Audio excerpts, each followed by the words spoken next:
Ano po yung payo nyo in regards to investing naman po sa mga batang entrepreneurs po?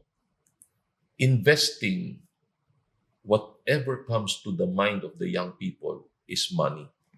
Opo. It's not. Ano po? Investing is skills. Skills talaga.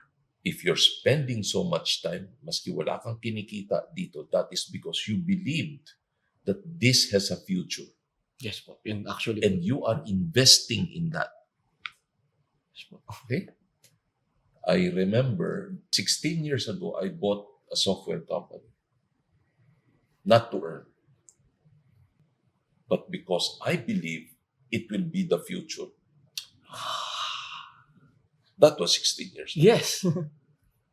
And that company became a distributor of many antivirus brands.